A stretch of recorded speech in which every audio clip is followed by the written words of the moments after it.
Muy buenas noches. Dios le bendiga a todos. Reciban un caluroso saludo de parte de la Universidad Teológica Shalom a todos los estudiantes, como también de nuestra parte en el amor de Cristo Jesús. Alabado el nombre del Señor. En esta ocasión queremos presentarle un tema de mucho interés. Es la unidad 3 correspondiente a nuestro diplomado de apologética cristiana.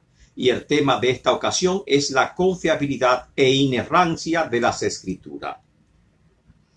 La Biblia constituye el libro sagrado del cristianismo, religión que tiene en la actualidad unos 2.437 millones de seguidores en sus tres principales ramas: Iglesia Católica, Ortodoxa Griega y la Iglesia Protestante. La Biblia es un libro que goza de gran popularidad y aceptación y que eleva el cristianismo por encima de las demás religiones del mundo, tanto por su origen, por su contenido, por su unidad pero sobre todo por la veracidad y el carácter sobrenatural que la misma da evidencia. La Biblia ha sido atacada durante siglos por escépticos e incrédulos, entre ellos emperadores, reyes, filósofos e incluso por hombres de ciencia, y siempre la Biblia ha salido airosa de esos ataques.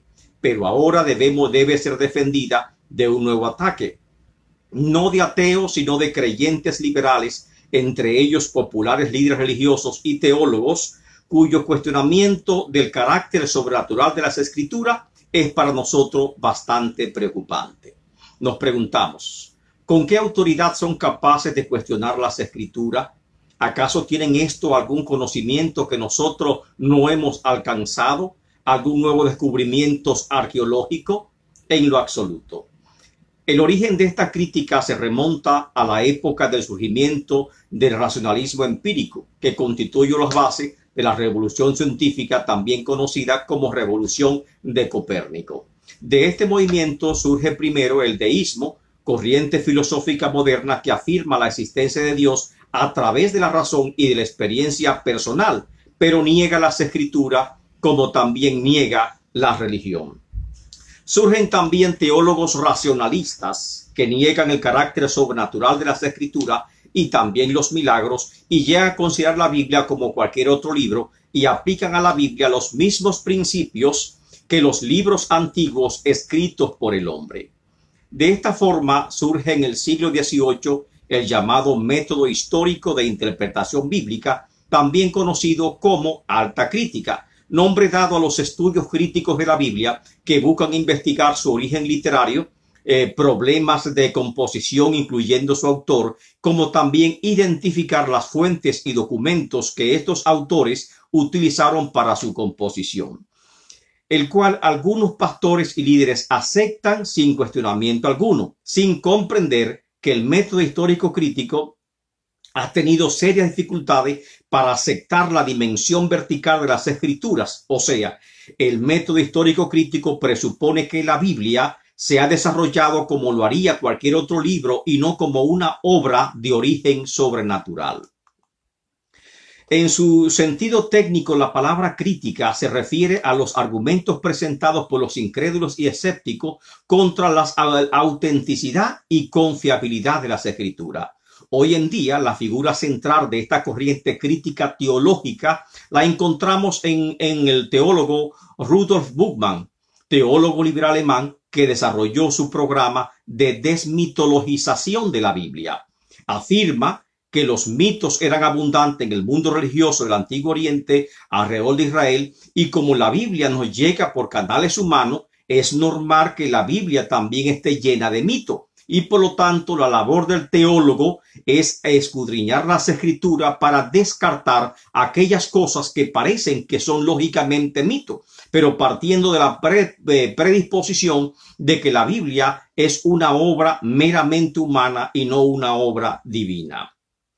De este modo, lo que hoy hacen alta crítica afirman que Abraham no pudo haber tenido 99 años cuando Abraham tuvo su hijo, porque no es posible humanamente hablando que una persona de esa edad pueda todavía engendrar, como también niegan que la esposa de Lot pueda convertirse en una estatua de sal. Lógicamente es imposible, como también van a negar la destrucción de Sodoma y Gomorra, van a negar el cruce del Mar Rojo, van a negar la destrucción de los muros de Jericó a través del sonido de las trompetas, y todo hecho milagroso van a negarlo, lógicamente, porque ellos entienden que la presuposición de que los milagros no corresponden a la historia humana. Es decir, los milagros en realidad no existen para ello, y por lo tanto van a buscarle una explicación lógica o descartar aquellos hechos del Antiguo Testamento o hechos del Nuevo Testamento donde aparece la palabra milagro o se describe un milagro de esta naturaleza.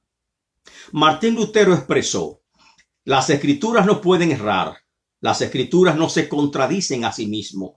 Solo les parece así a los hipócritas, insensatos y obstinados. Nos preguntamos, ¿los que hoy atacan la Biblia de diferentes parcelas religiosas son estas cosas que dijo Lutero? ¿O tal vez se trata de que su fe no ha madurado lo suficiente para creerle a Dios y dudan? ¿O son creyentes confundidos?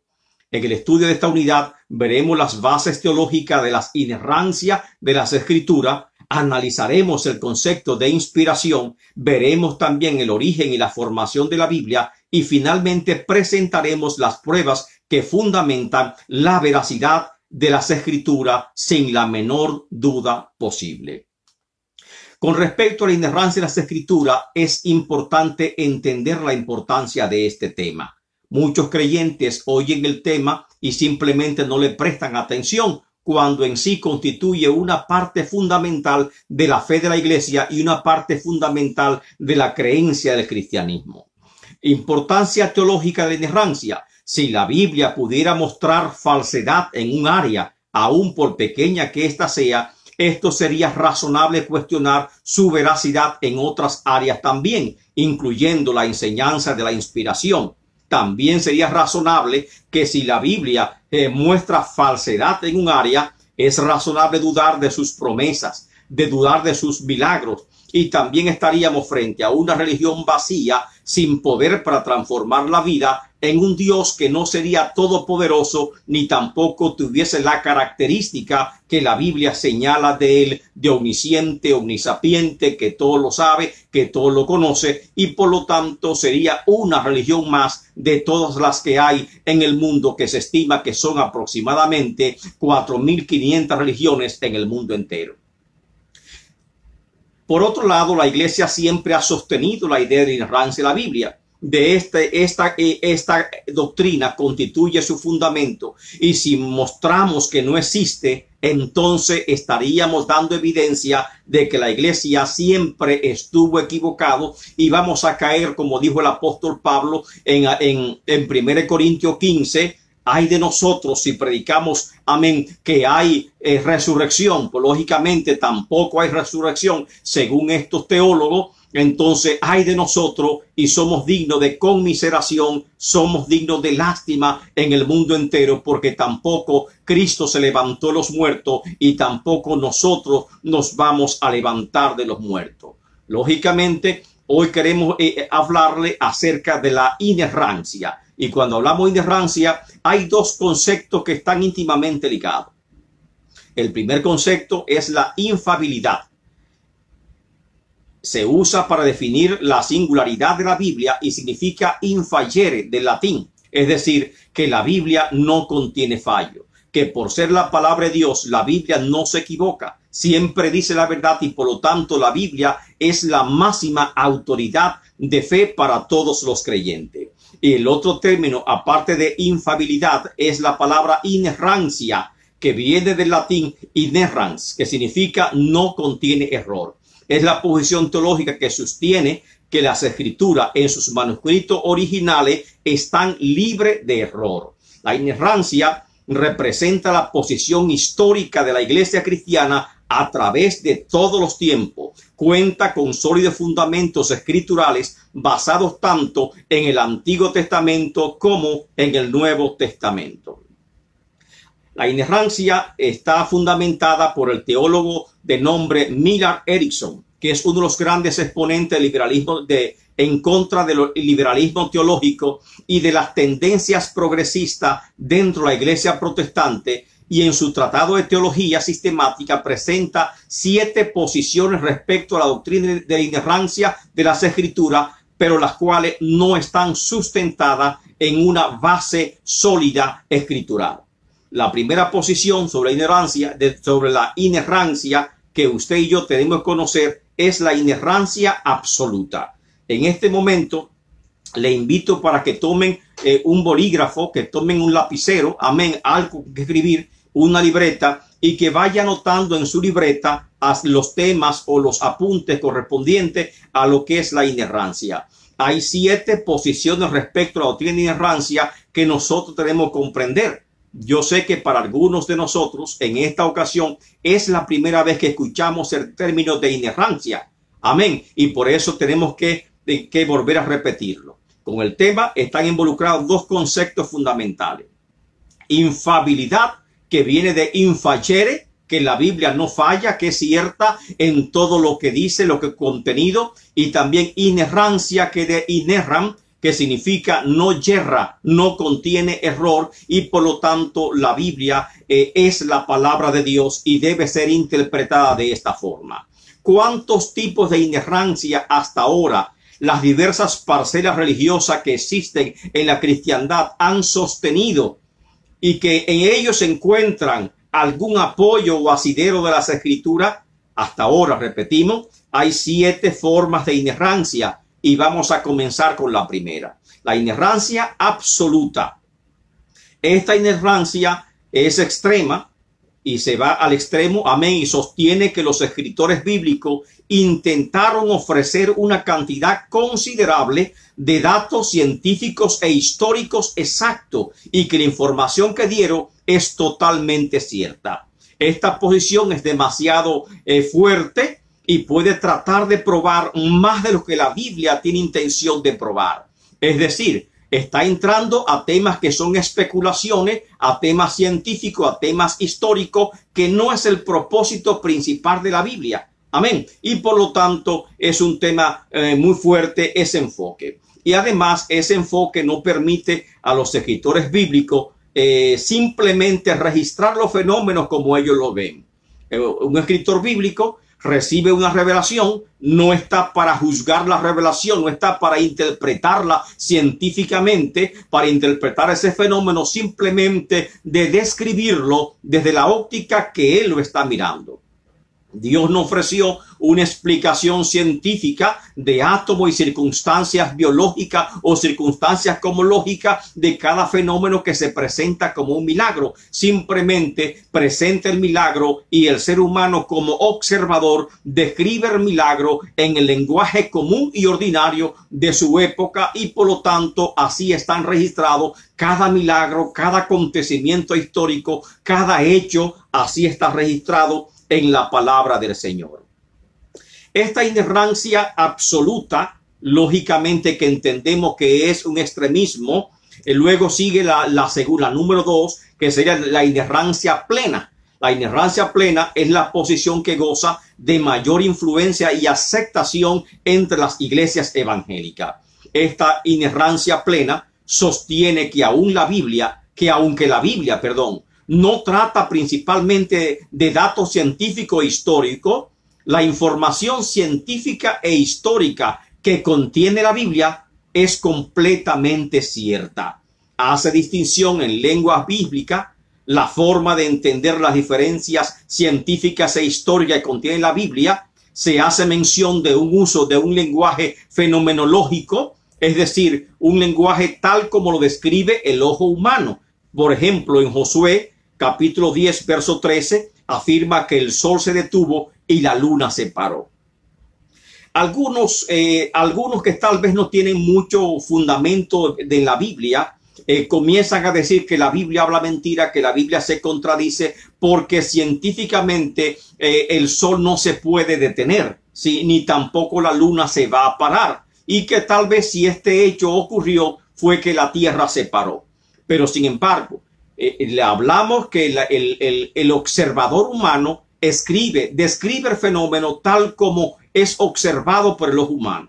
nosotros vemos que el sol sale y el sol se esconde. No vemos ni sentimos que la tierra está girando. Simplemente nosotros observamos la movida del sol de un extremo a otro. El sol sale por el este y el sol se pone por el oeste. Y ese lenguaje, esa observación que estamos haciendo, es el lenguaje común, un lenguaje no científico, y por lo tanto los escritores sagrados nos hablaron en lenguaje común, no científico, y a ese lenguaje se le llama fenomenológico. Otro tipo de lenguaje que aparece en la Biblia, él es el antropomorfismo, que presenta a Dios como si tuviese forma humana. Y hablamos en la Biblia el brazo de Dios, las manos de Dios, los ojos de Dios, la boca de Dios, los oídos de Dios, como si Dios estuviese compuesto por forma humana, pero más bien es una figura del lenguaje para a nosotros entender que Dios escucha nuestras palabras, que Dios observa nuestras acciones, y por lo tanto en ese tipo de lenguaje nos habla el escritor sagrado para que nosotros entendamos la verdadera revelación de Dios. O sea, nos presenta la imagen, nos presenta el concepto para que llegue a nuestra mente y que nosotros podamos entender lo que Dios está revelando, porque de lo contrario no sería revelación, estaría oculto ante nuestro conocimiento, y Dios hablaba al mismo nivel de conocimiento los seres humanos para que los seres humanos de cada época pudiesen entender e interpretar cuáles palabras estaba diciendo. La conversación con Jesús y Nicodemo es una ilustración perfecta de lo que estamos diciendo en este momento. Jesús le dice a Nicodemo cuando éste va a él de noche, amén, es necesario nacer de nuevo. Nicodemo no reconoce esta figura que Jesucristo la está presentando y lo interpreta de forma literal. Y Nicodemo, simplemente sorprendido, exclama: pero ¿cómo es posible que un hombre ya adulto entre por segunda vez al vientre de su madre para que vuelva a nacer? Lógicamente, Nicodemo no entendía el lenguaje figurado y espiritual con que Cristo se estaba dirigiendo a él. Y Jesús le dice simplemente: te he dicho cosas espirituales y no entiendes. ¿Qué sería si te digo las cosas mismas que están en el cielo? Lógicamente nosotros con nuestra mente, con nuestra finitud mental de conceptos, amén, no vamos a entender las cosas que hay en el cielo a no ser a través de un lenguaje figurado, por lo cual se usa la símil, que es un lenguaje figurado, y la metáfora como la ilustración, amén, y otros tipos de lenguaje para darnos a entender a nosotros una idea o una aproximación de lo que Dios está revelando a través de su palabra. De hecho, volviendo a Jueces capítulo 10, verso 13, que habla la Biblia que Gedeón oró al Señor y mandó al sol que se tuviese, a la luna que se tuviese. Dios interpretó lo que Gedeón estaba haciendo, amén, y el sol ante los ojos humanos se detuvo y la luna ante los ojos humanos se detuvo. Y aunque Gedeón lo describiera, o el escritor sagrado lo describiera en un lenguaje común y ordinario, el hecho en sí ocurrió, y el hecho es un hecho real, verídico, que se puede comprobar. Por lo tanto, no importa la forma en que se haya descrito ese acontecimiento, el acontecimiento, aunque no esté revestido de un lenguaje científico acorde con la época que nos toque vivir, es un acontecimiento absolutamente cierto. Y por lo tanto, la Biblia no miente, la Biblia no se equivoca, y es un registro fiel de lo que realmente ha acontecido. Amén. De tal forma, amén, que Albert Einstein, el gran sabio de la humanidad, dijo: el hombre encuentra a Dios detrás de cada puerta que la ciencia logra abrir. Alabado el nombre del Señor. Lo cierto es que la Biblia es completamente inspirada por Dios, incluyendo los detalles más pequeños del texto. Jesús, Mateo, Lucas, Pablo y otros escritores del Nuevo Testamento emplearon los detalles de las Escrituras como autoritativos. Y si Dios es omnipotente, y si Dios es omnisciente, y si Dios todo lo conoce, amén, tenemos que saber que Dios entonces conoce los detalles. No puede ignorarlo o estar equivocado sobre ningún aspecto de las Escrituras, por pequeño o mínimo que éste sea. Y por lo tanto, la posición de inerrancia es plena, y está también demandada por la propia Escritura. Mateo 5, versículos 17 y 18 establece: no penséis que he venido para abrogar la ley o los profetas. No he venido para abrogar, sino para cumplirla. Y en el verso 18 Jesús declara: porque de cierto os digo que hasta que pase el cielo y la tierra, ni una jota, ni una tilde pasará de la ley hasta que todo se haya cumplido. Hace énfasis en los detalles más pequeños, la jota, la tilde, o sea, aún hasta cualquier signo de puntuación, por mínimo que sea, lógicamente, amén, puede ser un hipérbole. Detalles minuciosos, detalles pequeños que están registrados en las Escrituras tendrán su cumplimiento siempre y cuando este sea la palabra de Dios. Es impresionante la frase "así ha dicho Jehová", o su equivalencia en la Biblia. Nos habla de que también sus detalles gozan de autoridad divina y que todos los profetas actuaron como voceros de Dios, transmitiendo un mensaje con toda fidelidad.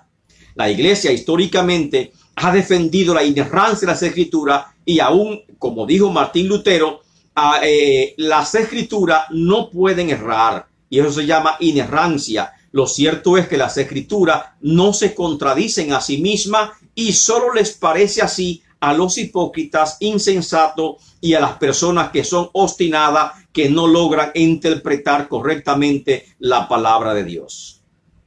¿Cuáles son los principios que deben regir la inerrancia plena de las Escrituras? Ya hablamos primero de la inerrancia absoluta de las Escrituras, que está enfocada en lo que la Biblia quiere revelar ocultamente algunos detalles científicos e históricos para que el hombre lo conozca, la cual esa inerrancia absoluta nosotros entendemos que no puede ser cierta, porque quitaría tal vez a los escritores sagrados, le quitaría la facultad de ellos escribir de acuerdo a cómo observan el fenómeno, y estaríamos hablando de una Biblia en un lenguaje mucho más científico, mucho más espiritual o profundo, que tal vez nosotros no pudiésemos entenderlo. Y una de las características de la palabra de Dios es la claridad.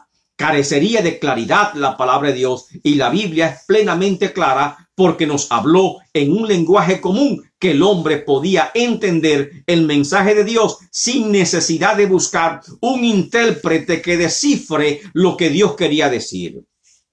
¿Cuáles son los principios de inerrancia plena? La inerrancia plena sostiene que la Biblia es esencialmente la revelación de Dios, que la Biblia es esencialmente la palabra de Dios, el mensaje de Dios, no un libro de ciencia, pero aún los datos científicos e históricos que la Biblia contiene son completamente ciertos. No obstante, debemos conocer cuáles son los principios que rigen esta inerrancia de la palabra de Dios. ¿Cuáles son? Número 1. La inerrancia bíblica se aplica solo a los manuscritos originales, no a cualquier copia o cualquier traducción. Pues el manuscrito original del Pentateuco, amén, debe conservarse, y por lo tanto la inerrancia está en los manuscritos en lenguas vernáculas que se escribieron de ese libro. Igualmente, no son inerrantes alguna copia en otro idioma. Por ejemplo, la Biblia, la Septuaginta, que es la versión griega del Antiguo, griega del Antiguo Testamento. Amén. La Septuaginta, no se puede decir que los textos de la traducción Septuaginta sean inerrantes. Son inerrantes en la medida que son fieles copias o fieles traducciones al original en hebreo. Y de esta forma, la inerrancia de los libros del Nuevo Testamento se basan en los manuscritos originales de los evangelios de Mateo, de Marcos, de Lucas, de las cartas de Pablo, que se conservan en la actualidad. Y por lo tanto, para nosotros evaluar, amén, la autenticidad o la confiabilidad de esos manuscritos, tenemos que seguir las reglas propias de la interpretación, buscar los manuscritos, y mientras más antiguo es el manuscrito, tiene mayor valor. Y mientras más cantidad de manuscritos existan en la actualidad, que podamos comparar un manuscrito con otro para ver las comparaciones en el texto, entonces es de mayor valor, y podemos confirmar de esta forma la confiabilidad de una traducción de las Escrituras, sabiendo en primer lugar que la inerrancia no está en la copia. La inerrancia no está en la traducción, sino en los manuscritos originales.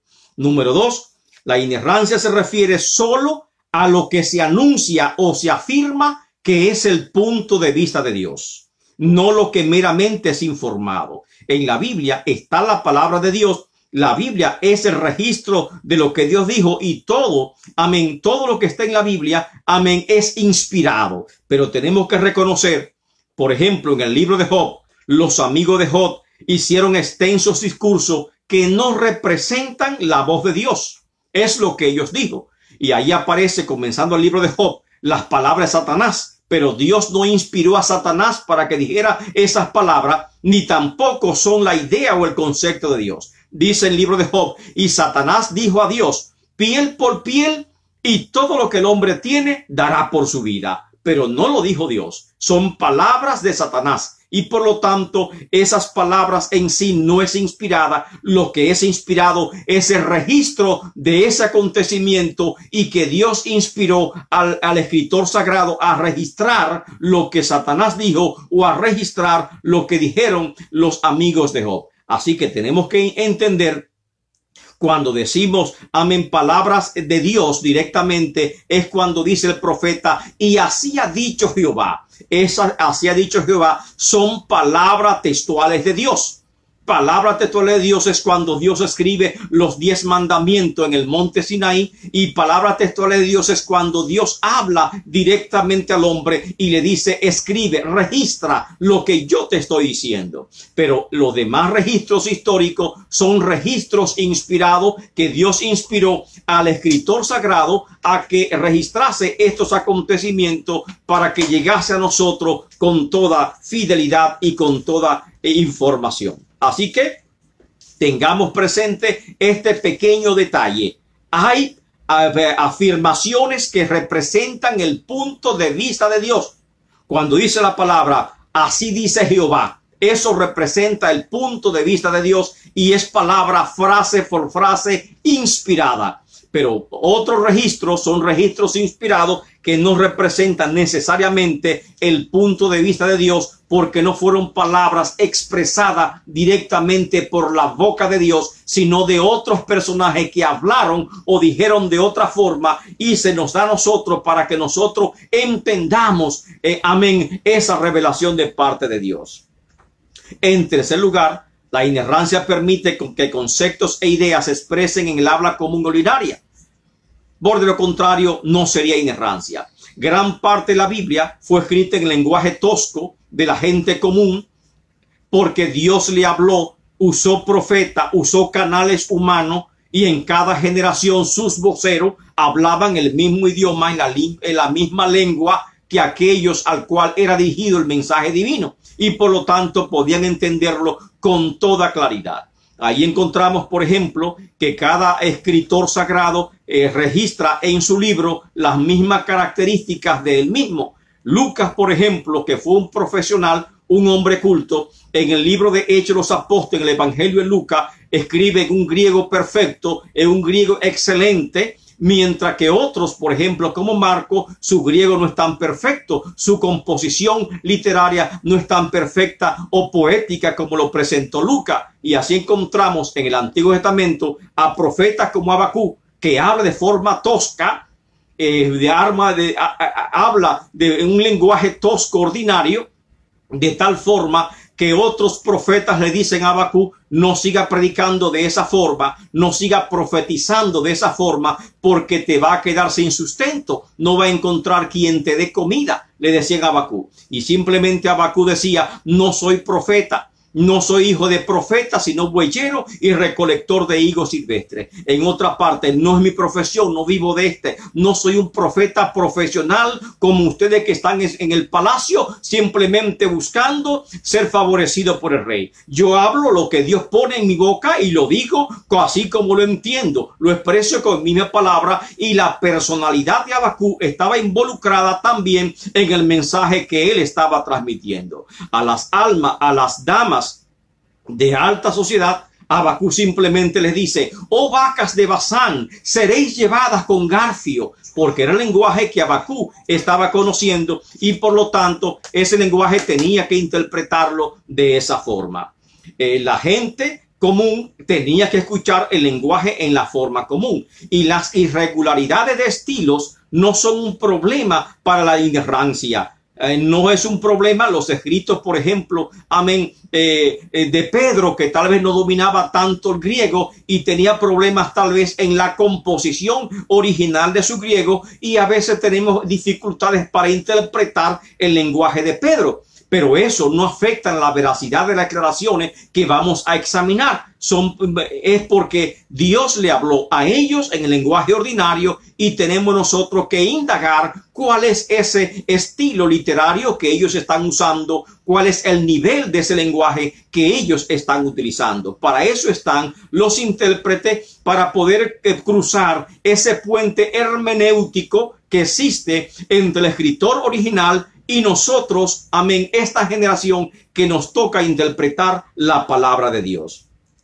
La inerrancia plena también debe ser considera que la Biblia está escrita, que no está escrita en orden cronológico. Por ejemplo, Génesis no fue el primer libro de la Biblia, sino el libro de Job. Y además, si comenzamos a estudiar el libro de Génesis, vamos a darnos cuenta que los capítulos no están ordenados cronológicamente. Por lo tanto, la inerrancia considera que la Biblia no está escrita en un orden cronológico. Y número 5, la inerrancia toma en cuenta el significado del texto en el contexto cultural que se escribió, los usos del lenguaje, los modismos. Amén. Trazando un puente hermenéutico entre la época del escritor sagrado o agiógrafo y los lectores modernos. Por lo tanto, para pasar ese puente hermenéutico, nosotros recomendamos utilizar el método gramático histórico de interpretación que presta atención al contexto cultural, contexto histórico, pero también hace una interpretación gramatical del texto que estamos estudiando, y si es necesario acudir a los manuscritos, acudir a la fuente original, a la lengua vernácula, también acudimos a esa lengua para nosotros interpretar correctamente un texto determinado. La inerrancia plena también considera que los pasajes paralelos no son complementarios, sino suplementarios. Es decir, no es que una escritura está incompleta sin el otro. Son registros completos, pero son suplementarios porque el paralelo agrega nueva información, pero no la contradice, sino que la suplementa, de tal forma que tenemos 3 evangelios, los cuales llamamos signóticos. Y en esos evangelios signóticos nosotros encontramos diferente información, ya sea en Mateo, en Marcos o en Lucas, y muchas veces aún está registrado en el evangelio de Juan. Y esas informaciones, no es que ningún registro esté incompleto, todos los registros están completos, pero nosotros en ese estudio que hacemos encontramos informaciones adicionales, suplementarias, que podemos completar nuestra investigación teológica. La inerrancia bíblica permite expresiones gramaticales poco frecuentes, amén, o inusuales. Por ejemplo, la causa de la muerte de Judas, que se reporta en los evangelios que Judas fue y se ahorcó. Sin embargo, cuando leemos en Hechos capítulo 1, verso 18, dice la palabra: cayendo de cabeza, se reventó por la mitad y sus entrañas fueron esparcidas. Y la pregunta es: ¿cómo murió Judas? La solución está únicamente en ir a lo que dice las Escrituras. Y analizando Hechos 1:18, encontramos que la palabra caer de cabeza, que aparece como brenes, caer de cabeza, en griego es brenes, amén, también se interpreta como hincharse. Y por lo tanto, el versículo viene a significar, porque la palabra hincharse, este significado, esta acepción de esa palabra brenes, es poco común. Pero sin embargo, si analizamos el contexto, amén, el contexto del versículo, el contexto general de las Escrituras, vamos a ver cuál es el significado real de esta palabra. Es como en español o cualquier otro idioma. Cada palabra tiene diferentes significados, diferentes acepciones, y tiene un significado literal y tiene un significado también figurado. Amén. Y por lo tanto, el significado de las palabras oscuras tenemos que buscarlo de acuerdo al contexto inmediato, y de acuerdo al contexto anterior, y también al contexto al contexto general de las Escrituras. Y por tal razón, cuando leemos ahora, e hinchándose, se reventó por la mitad y todas sus entrañas se derramaron. Entonces la palabra traducción no es cayendo de cabeza, sino hinchándose, porque él estaba colgado en la soga y no fue bajado de la soga, sino que fue dejado ahí hasta que el cuerpo, hinchándose, reventó y todas sus entrañas cayeron en la tierra, y por eso fue llamado el campo de sangre, como bien lo registra el libro de Hechos de los Apóstoles. La inerrancia distingue el tipo de lenguaje y los diferentes géneros literarios de la Biblia: lenguaje literal, lenguaje figurado, lenguaje simbólico. También distingue la inerrancia plena el género literario, si es sapiensal, profético, poético, apocalíptico, etcétera, y sus leyes propias de interpretación, porque no es lo mismo interpretar un pasaje histórico que un pasaje profético, porque el pasaje profético es un género literario distinto que tiene sus propias leyes de interpretación, y el poético, no podemos interpretar el poético sin nosotros conocer cuáles son las formas correctas de la poesía hebrea y cómo tenemos que interpretar ese género poético, amén, o el género sapiencial, amén, hebreo que encontramos en el Antiguo Testamento. La inerrancia bíblica distingue el propósito y la intención del autor sagrado y sus destinatarios originales.